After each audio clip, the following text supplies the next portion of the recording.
Do you like balls? Do you like knowing things that other people don't? Do you like playing children's card games from almost 20 years ago? You, my friend, are mentally unstable.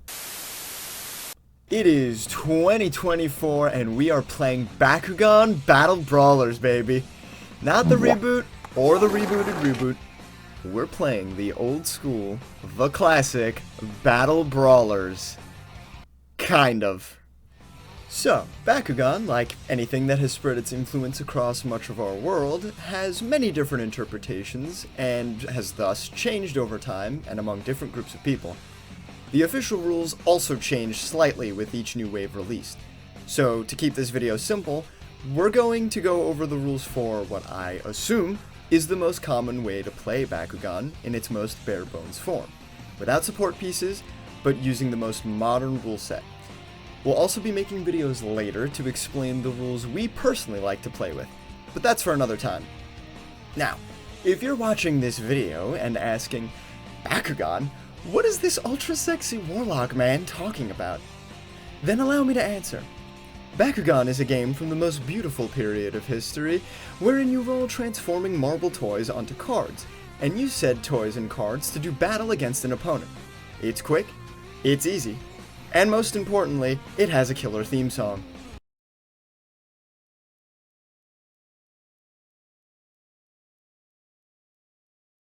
To play Bakugan, you need 2 to 4 players. Each player must have 3 Bakugan, 3 gate cards, and 3 ability cards. The Bakugan you use may be of any color, but if you use Bakugan from the reboot, I will skin you alive. Each of these Bakugan have what is called a G power. This is synonymous with a Bakugan's strength, and in this game of numbers, bigger is usually better. However, there are some strategies that work best for low G power Bakugan. This G power is the number written somewhere on the inside of the Bakugan. For example, this Lumino Dragonoid has a G power of 900 Gs. Meanwhile, this Stinglash has a G power of 350 Gs. A big difference, obviously, which is something I recommend you be careful of when choosing which Bakugan you and your opponent want to use, but more on that later.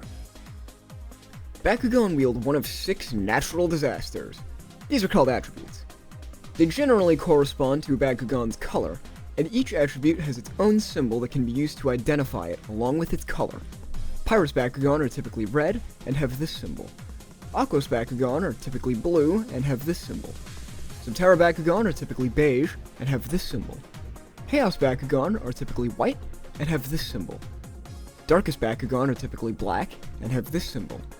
Ventus Bakugan are typically green and have this symbol. The reason why I use the word typically when talking about a Bakugan's color is because some Bakugan are what's known as special treatment. This is perhaps Apollonier's strongest means of selling more toys, as special treatment Bakugan come in unusual colors, and oftentimes have their own special abilities.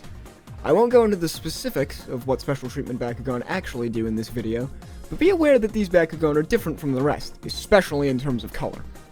Look at the symbol on your Bakugan to figure out what attribute it is, as this will be important to determine which cards and strategies you should use to benefit them.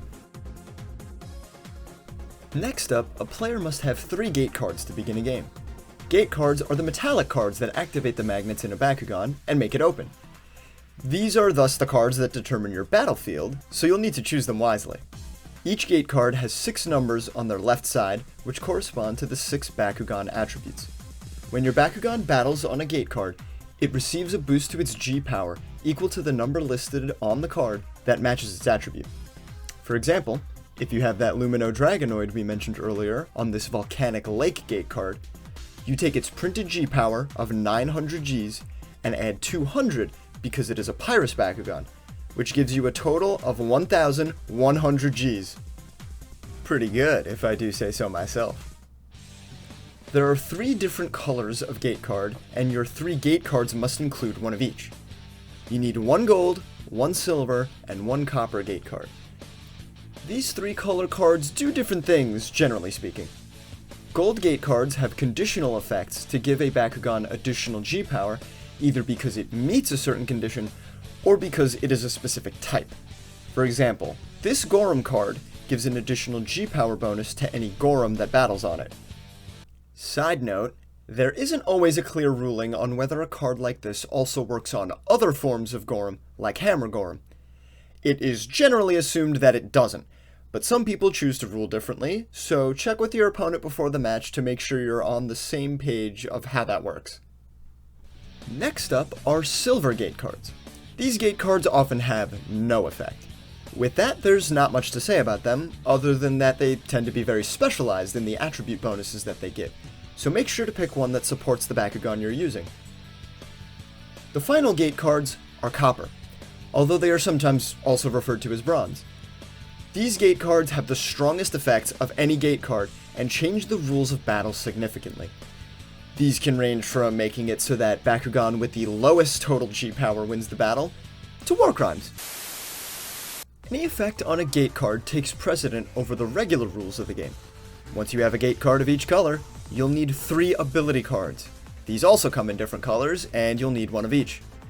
These cards are blue, red, and green. They're each played at different times and do different things. Firstly, blue ability cards are usually played during battle, and give your Bakugan more G power, usually based on its attribute.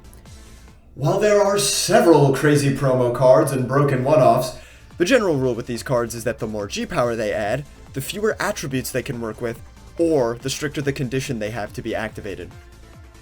Red ability cards are often played during the rolling phase of the game, though not always. As such, they generally allow the player to influence their rolls in some way, whether it's by doing something before or after rolling, allowing the player to re-roll, or skipping the roll entirely to just place your Bakugan on a card. Don't worry, Perfect Aim, I have a whole video for you. Our last color for ability cards is green. Green cards are the wild cards of Bakugan, as they often possess the weirdest and strongest effects for an ability card. Most of these cards only work with one attribute, but there are plenty that can work for any Bakugan. Pay special attention to these cards, as they can have strong effects that swing the flow of battle when used right. Just like with gate cards, any rules written on ability cards overrides the regular rules of the game, so be aware of that.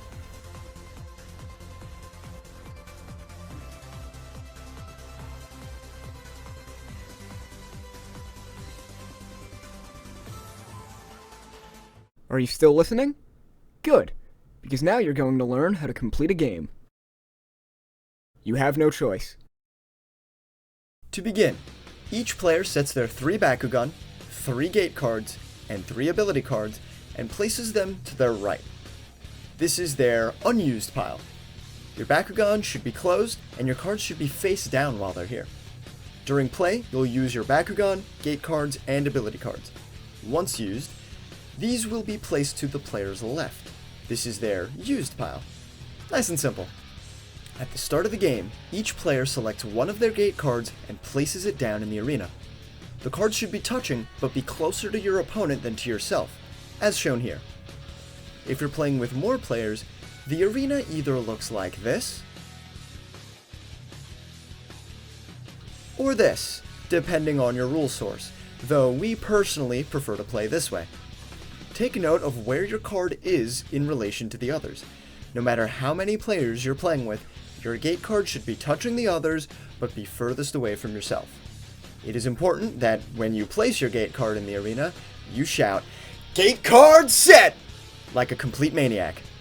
Once your gate cards are in place, the youngest player selects one of their 3 Bakugan and tries to roll it onto the gate cards.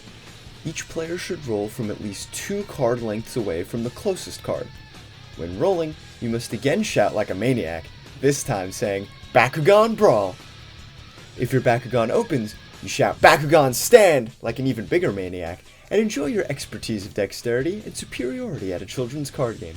If your Bakugan misses and does not open, it is simply moved to your used pile. If a Bakugan lands on a card but does not open, or only partially opens, it counts as open. If a Bakugan opens but rolls off of the gate card, it is considered missed and is moved to the used pile. If a Bakugan is open but lands in between 2 gate cards, sucks to suck. There's not an official ruling on this, but what we do is that a Bakugan stuck between 2 cards either moves to the card that its magnet is pointing to, or the player who rolled it can choose which card to place it on, especially if its magnet is straight up or straight down. Assuming no ability cards are played at this point, it is now the next player's turn. This is whoever is sitting counterclockwise or on the previous player's right. They roll and either stand or miss. Players continue to take turns doing this until two Bakugans stand on the same gate card. When this happens, battle ensues. At the beginning of a battle, the gate card is flipped over. Now, the bonuses are applied to each Bakugan based on their attribute. Also, if the gate card has an effect, it is read aloud and applied. Once all this is done, the turn player has the option to play an ability card. When you play an ability card, announce it with the war cry of Ability Activate, and show your opponent the card you want to play, then apply its effect and place it in your used pile. Ability cards will stay there for the rest of the brawl unless stated otherwise. After choosing which ability card to play, or choosing not to play one at all, it is then the opponent's turn to choose their own ability card. Once both players either choose not to play ability cards or have no ability cards left in their unused pile to play, the battle is over. Both players total up their G-powers based on their Bakugan's printed G-power, the gate attribute bonus, and any ability cards that give their Bakugan an attribute bonus or otherwise modify their G-power. At the end of this, whoever has the highest total G-power defenestrates the other player. Whoever has the highest total G-power wins that battle. Both players then take their Bakugan and move them to their used piles, and the player who won the battle takes the gate card they just battled on and places it in their used pile as well. Then play continues. Getting 3 gate cards in your used pile means you've won the brawl. If, at the end of a battle, both players' Bakugan have the same G-power total, then the player who stood on the gate card first is the winner. If 2 of your own Bakugan land on the same gate card, you choose one of them to move to another gate card.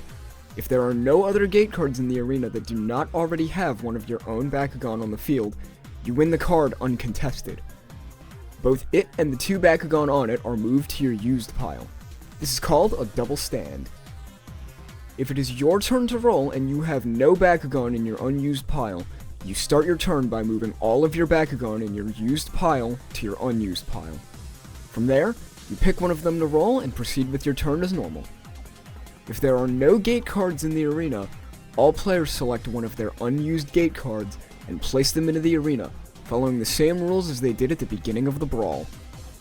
Also, sphere attacks do not count in this version of the game, so you cannot knock your opponent off of a gate card to win it. There are lots of other formats, both official and unofficial, that change the way the game works.